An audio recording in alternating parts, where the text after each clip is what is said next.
আমড়ার ঝালটক মিষ্টি আচার আর আমড়ার মোরব্বা এই দুইটি রেসিপি খুব সহজভাবে শেয়ার করব বানিয়ে সংরক্ষণ করে রাখতে পারবেন সারা বছরের জন্য। আচ্ছা, শুরুতে আমি একটা আমড়া ছিলে নিচ্ছি। আমি প্রথমে আমড়ার মোরব্বাটা বানিয়ে শেয়ার করব।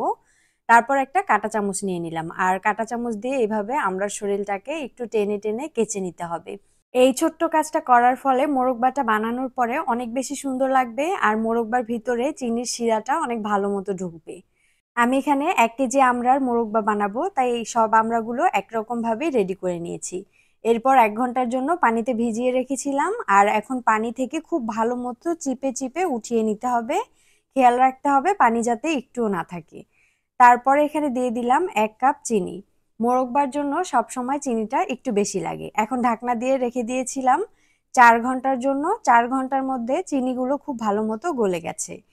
যতক্ষণ না চিনিটা নিজে থেকে গলে যাচ্ছে ততক্ষণ মোরব্বাটা বানাতে যাবেন না। চিনিটা যখন পুরোপুরি গলে যাবে তখন এটাকে চুলায় বসিয়ে দিতে হবে। আচ্ছা, আমি এখানে ফ্লেভারের জন্য ৩ টা এলাচ ব্যবহার করব।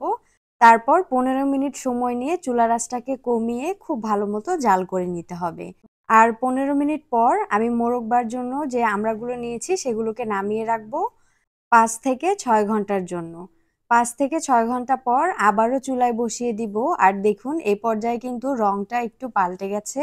এই পর্যায়ে আবারও জাল করে নিতে হবে যতক্ষণ না এটা পুরোপুরি রেডি হয়ে যাচ্ছে। এই জিনিসটা ফলো করলে দেখবেন মোরব্বাটা কত বেশি পারফেক্ট হয়। আমার শাশুড়ি মা বলে, আমের মোরব্বা হোক কিংবা অন্য কোনো মোরব্বা আচার হোক, একবার জাল করে কখনো পারফেক্ট ভাবে সেটাকে বানানো যায় না। একটু সময় দিয়ে সবসময় আচারটা বানাতে হয়। আচ্ছা, আবারও চুলার জালটা ধরিয়ে দিলাম আর চুলার জালটা ধরানোর পর অপেক্ষা করব একটা বলক চলে আসলে আবারও চুলার জালটাকে কমিয়ে দিয়ে সময় নিয়ে মোরব্বাগুলোকে জাল করে নিতে হবে। আচ্ছা, মোরব্বা বানানোর জন্য কিন্তু বেছে বেছে মিষ্টি আমড়াগুলোকেই নিতে হবে। এই পর্যায়ে আমি ৩০ থেকে ৩৫ মিনিট সময় নিয়ে জাল করে নিব। আচ্ছা, চলে আসলাম ৩৫ মিনিট পর। এখন চুলার জালটাকে অফ করে দিব আর আপনাদের সঙ্গে চিনির শিরাটা একটু শেয়ার করব। এই পর্যায়ে শিরাটা কিন্তু অনেকটাই আঠালো হয়ে গেছে। এই পর্যায়ে একটু শিরাটা শেয়ার করব। এভাবে যদি মোরব্বাটা নামানো হয় তাহলে পরবর্তীতে শিরাটা শক্ত হয়ে যাবে আর তখন খেতে ভালো লাগবে না। এই শিরাটা যাতে শক্ত না হয় আর এই মোরব্বাটা যাতে সারা বছর ভালো থাকে এই কারণে আমি হোয়াইট ভিনেগার ব্যবহার করছি ১.৫ চা চামচ পরিমাণে। ভিনেগারটা অবশ্যই ব্যবহার করতে হবে, না হলে কিন্তু মোরব্বাগুলো খুব তাড়াতাড়ি নষ্ট হয়ে যাবে আর চিনির শিরাটা জমে শক্ত শক্ত হয়ে থাকবে। আবারও চুলার জালটাকে অন করে দিয়েছি আর এখন নাড়তে থাকবো ১০ মিনিট।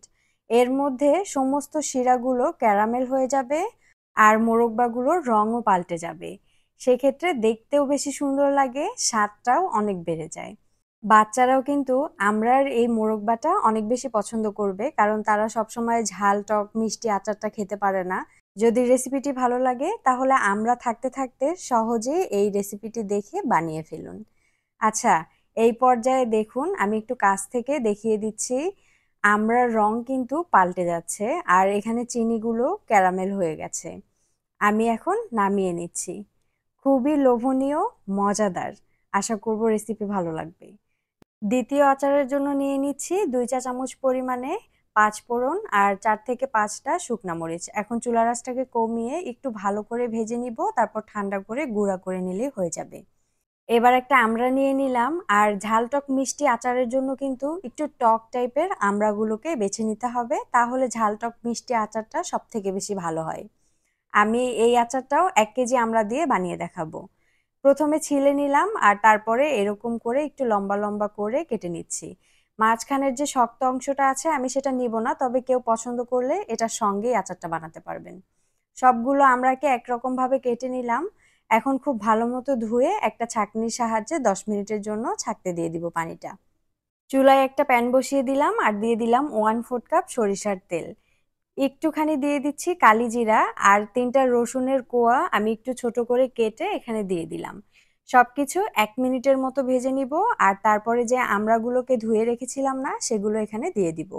আমড়াগুলো দিয়ে তেলের মধ্যে উল্টে পাল্টে ২ থেকে ৩ মিনিট সময় নিয়ে ভালো মতো ভেজে নিতে হবে।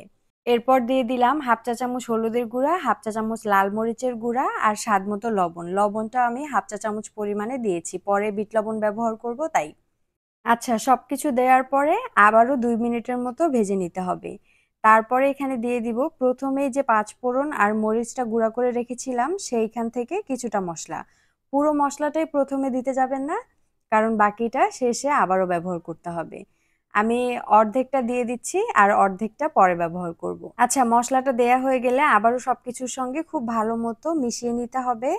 আর তারপরে দিয়ে দিচ্ছি হাফ কাপ পরিমাণে চিনি। ১ কেজি আমড়ার জন্য হাফ কাপ পরিমাণ চিনিটাই পারফেক্ট। তবে আপনারা যদি মিষ্টির পরিমাণটা বাড়িয়ে দিতে চান সেক্ষেত্রে বাড়িয়েও দিতে পারবেন। আচ্ছা, চিনিটাও দিয়ে দিলাম আর চিনি দেওয়ার পরে খেয়াল করবেন সবকিছু নরম হয়ে যাবে, অনেকটা পানি ছেড়ে দিবে আর এই পানির মধ্যেই খুব সুন্দরভাবে আমড়াগুলো সেদ্ধ হয়ে যাবে।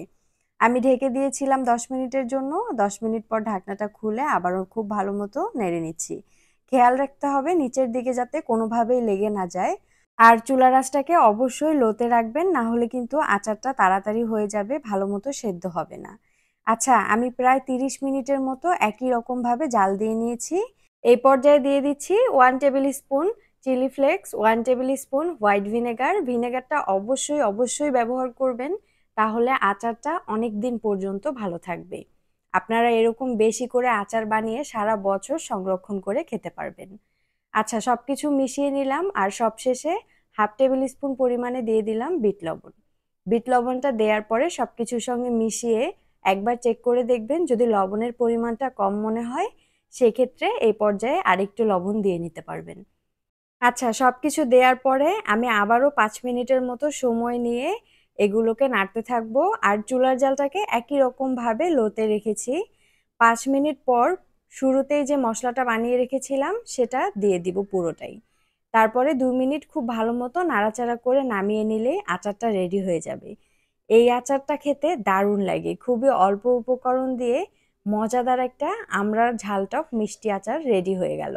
যদি ভিডিওটি ভালো লাগে অবশ্যই লাইক আর সাবস্ক্রাইব করতে ভুলবেন না। আচারটা মুখে দিলেই বুঝতে পারবেন এর টেস্ট কতটা বেশি। আজকের মতো এই পর্যন্তই। আল্লাহ হাফেজ। আসসালামু আলাইকুম।